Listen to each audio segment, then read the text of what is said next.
It is Friday, and that means it is Zoo Day, one of our favorite parts of the whole week. Today, we're going to take you out live to the San Diego Safari Park, introducing you to some flamingos. Yes, we have Marco excited to tell us all about our flamingo friends. I could stare at these for hours, Marco. Yeah. Are you standing on one leg? You know what? I was debating whether I should, but I think I'm going to now. I mean, look at this, right, guys? Yeah, there you go. Nice And balance. by the way, I hear you're wearing pink, Netta. That's I right. appreciate that.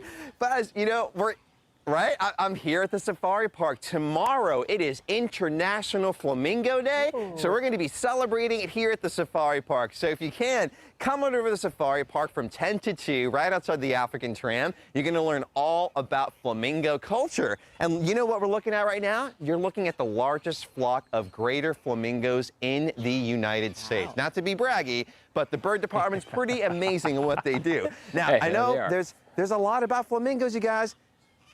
Yeah, have you ever thought, why do they stand on one leg, right? You ever wonder that? Yes. I do. It's hard to do. Yeah? Well, I mean, look at him right now. So if you look at it, what you would think to be the knee is actually the ankle of the flamingo. So they're not really bending in opposite ways. So as you're looking at the leg, it's the ankle. And then when you get to the knee and the actual femur bone, it's inside of the flamingo body. So kind of a different look. Now, the other thing I want to point out is, why are they wearing pink? Just like Netta, right? I mean, why are we adorning that beautiful pink color? But a little bit different than fashion, my friend. This is about food. Now, there's 6 different species of flamingo found on planet Earth. Now, these birds eat upside down. Now, they're eating small crustaceans, shrimp, algae, and a lot of these animals that they're eating actually have what's called carotenoid, which like you can find in carrots as an example, and that happens to dye their feathers that particular color. Now, depending on the species, the shade of flamingo, pink, right, it can vary. So, for instance, this is the greater flamingos, the largest flamingos in the world. There's the lessers in Africa. There's also the Caribbean flamingo, and also the Jamesons, the Andean, and of course the Chilean flamingo. So 6 beautiful different variations of pink that you can find with flamingos. And I like How how awesome is these that? have the whiter feathers, the lighter ones, and then the wings. Ooh, those are bright and popping. They look pretty large too, Marco.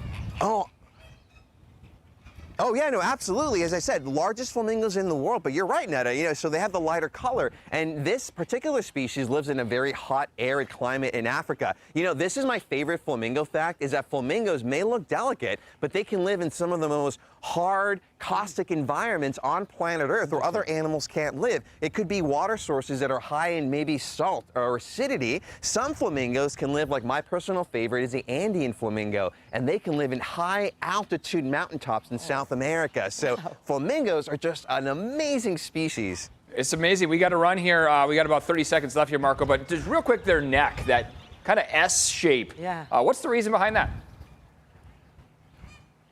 Oh, yeah, well, you know, they have to eat upside down, right, guys? So they're a tall bird, have to maneuver their beak down. They eat upside down, filtering and pushing out all the water, sort of like a baleen whale. But a reminder, right, you want to learn more about flamingos? Get your butts here to the San Diego Zoo Safari Park this Saturday, April 26th, and learn about the flamboyance of flamingos. So I'm feeling it. I'm feeling the flamboyance right now. I don't know about you guys. Yes. Yeah, you can shake your tail feathers along with them. You can even do the flamingo dance after the break. I mean, it's up to you. Yeah. So thank you for that. Don't get me started. We don't have a long enough segment. I know. Right.